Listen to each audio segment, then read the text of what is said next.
Salut, te voici actuellement sur la chaîne YouTube Snapstar. Sur cette chaîne, tu retrouveras tous les plus gros clashs de Snapchat et tous les plus gros buzz du moment. Surtout, n'hésite pas à t'abonner tout en activant la cloche des notifications pour ne rien rater du contenu exclusif de cette chaîne. Et oui, sur cette chaîne, tu retrouveras du contenu qui n'est disponible nulle part ailleurs. Sur ce, je te laisse avec la vidéo. Bon visionnage.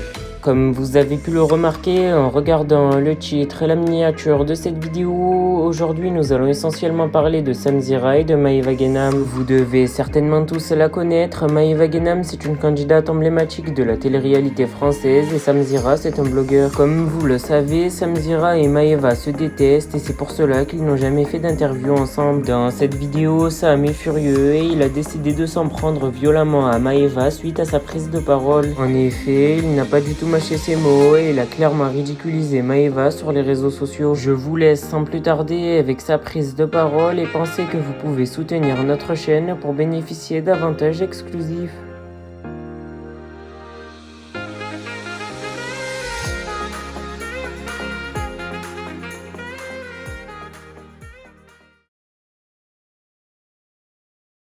Voilà, je suis en train de faire mon petit café, je suis arrivé au travail, et puis là, je vais me mettre dans mon émission, hein. Je vais réviser, là, je vais me mettre dans la peau d'un lycéen. Comme tous les mercredis, je suis la tête dans mes fiches, je lis à fond, je consulte à fond, je fais mes recherches, etc. Voilà, je prépare à Jacques, quoi. Puis on se donne rendez-vous après ce soir à 19h30. Grosse journée, parce que j'ai des tournages avant, à partir de 11h.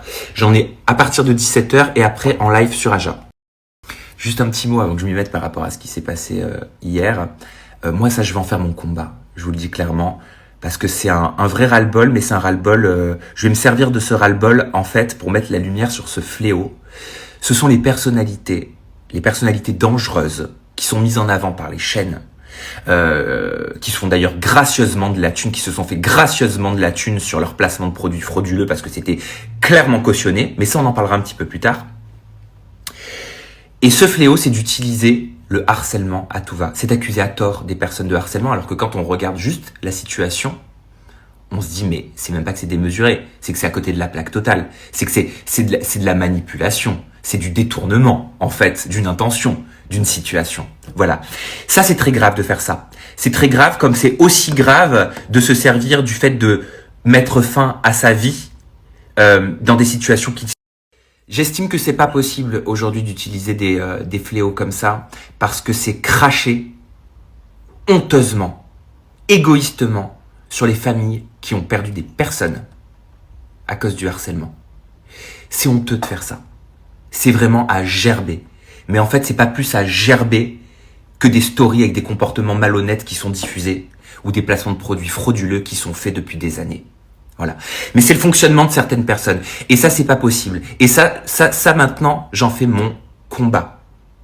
J'en fais mon cheval de bataille. Ce n'est pas possible d'avoir des comportements aussi borderline, aussi inappropriés, aussi malhonnêtes sur les réseaux sociaux. C'est irresponsable de diffuser ce genre de story à toute une communauté, à sa communauté. Les réseaux sociaux ont une grande part à jouer. Ça tombe très bien, je rencontre Meta très bientôt. Allez, on se donne rendez-vous ce soir. Moi, j'ai grave du pain sur la planche, là. Donc, faut grave que je m'y mette. Je laisserai pas passer ça. Clairement, je ne laisserai pas passer ça. Déjà, je vous explique tout ce soir. Mais ce sera la vérité. Parce que les faits seront là, en fait. Donc, vous verrez tout. De façon générale, je vais vous dire, ça fait des années que j'observe tout ça. Et franchement, stop. C'est plus possible. C'est plus possible qu'il y ait une minorité d'escrocs, je parle en général, qu'il y ait une minorité d'escrocs dans ce microcosme, dans cette industrie-là, dans ce milieu-là, d'accord, qui font les pires choses. Mais vraiment. Et elles le savent. Ils le savent, ces gens-là. Et qui se font passer pour les plus grandes victimes de la place de Paris. Ce n'est plus possible. Chaque action a des conséquences. Quand on fait des actions, on récolte les conséquences de ce qu'on a semé.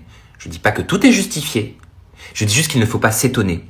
Et les comportements que je vois là, malhonnêtes, inappropriés, les mensonges, c'est les numéros uno. Et c'est les premiers à dire « Je suis harcelé, je suis une victime ». observer un petit peu tout simplement comment ça se passe depuis maintenant un bon petit bout de temps. Quand les protagonistes de placements de produits frauduleux que vous connaissez tous sont pris la main dans le sac, ou les gestionnaires qui orchestrent, qui organisent les placements de produits en grande partie frauduleux sont pris la main dans le sac, qu'est-ce qui se passe? Quand les gens le disent publiquement sur les réseaux sociaux et mettent en lumière des actions qui ne sont pas correctes ou qui sont frauduleuses, ces gens-là disent quoi? J'en peux plus, faut que ça cesse, je suis harcelé, je suis tellement harcelé. Quand certains protagonistes sèment la terreur sur des tournages auprès de certaines personnes avec des comportements, j'ose même pas utiliser le mot comportement inapproprié, parce que c'est bien au-delà, et que la presse institutionnelle s'intéresse à ces comportements bien plus qu'inappropriés, qu'est-ce qu'il y a comme réaction en retour? Ça suffit, je peux plus, je vais tout arrêter, je vais en finir. Quand certains protagonistes se retrouvent dans une rubrique placement déplacé, donc comportement malhonnête, comportement frauduleux, ou alors que, je sais pas, moi, il y a une personne qui parle d'évasion fiscale, ou moi, ça m'est arrivé de parler d'évasion fiscale, c'est quoi qu'on entend? Oh, bah alors celle-là, la disquette, elle est tellement... Celle-là, je vais en faire un single, je vous l'ai dit. Mais c'est parce que je veux pas venir dans ces interviews qu'en fait, il a décidé, il a le seum contre moi, donc il décide de me pourrir. Voilà le niveau d'égoïsme, de narcissisme, de centrisme de ces acteurs-là, en fait, qui ne voient le monde qu'au travers du prisme de leur petite personne. Et qui ne se remettent jamais en question, qui ne vont jamais regarder leur action. Mais c'est même pas qu'ils se remettent pas en question, c'est qu'en fait, je pense pertinemment que ce sont des escrocs. Et un escroc, c'est quoi? Un escroc, il le sait que c'est un escroc, il n'a pas envie de changer. Seulement, il va donner une face au monde différente, parce qu'il peut pas dire, je suis un escroc, je vous arnaque, et je le sais pertinemment. Oh, j'ai des comportements très malhonnêtes, et c'est faux tout ce que je fais dans les émissions, je suis pas du tout en couple, j'ai quelqu'un dans ma vraie vie. Un vrai malhonnête, il va pas vous le dire. Il va sauver les meubles en surface, il va jouer une image, mais en fait, il est tout le contraire et il le sait. Donc, on peut pas demander à ces personnes-là de se remettre en question. Bon, allez, moi, je papote, mais j'en ai fini mon café. Donc, je me refais un café et je me mets dans mon émission. Je vous embrasse tous très fort et je vous dis, entre-temps, on se verra certainement en story. Et sinon, si j'ai pas le temps, 19h30, je vous mettrai le lien Twitch.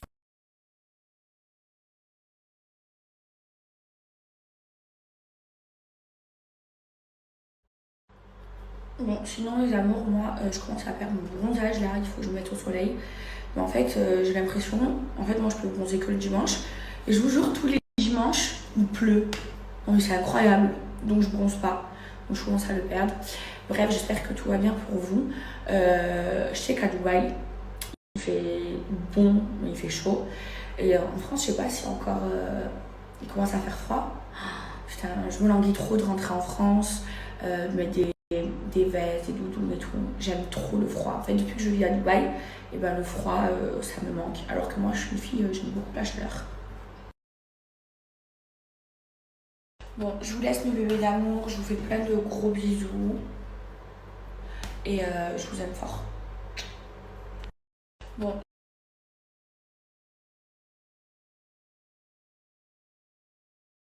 Coucou mes bébés, j'espère que vous allez bien, que vous passez un bon dimanche.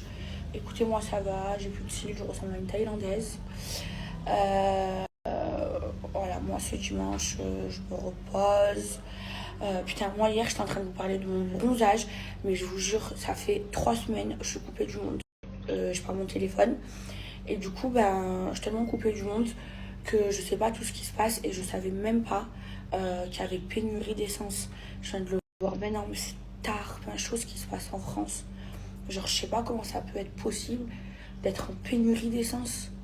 Ça veut dire l'essence, elle pousse plus dans la terre. Non, mais c'est tard, plein chaud. Ça veut dire les gens, ils peuvent même plus se déplacer, aller faire leurs courses, emmener leurs enfants à l'école. Je sais pas comment ça va se régler, mais c'est tard, plein chaud. Mais je vous jure, mes bébés, genre, j'ai l'impression que je suis dans une bulle. Parce que tout ce qui se passe à l'extérieur, je suis pas au courant.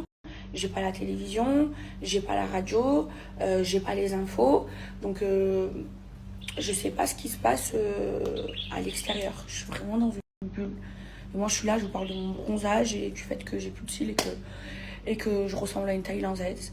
Merci à toi d'avoir visionné cette vidéo et surtout n'hésite pas à liker la vidéo et à nous donner ton avis dans l'espace commentaire. Sur ce, on se retrouve dans une prochaine vidéo. Peace.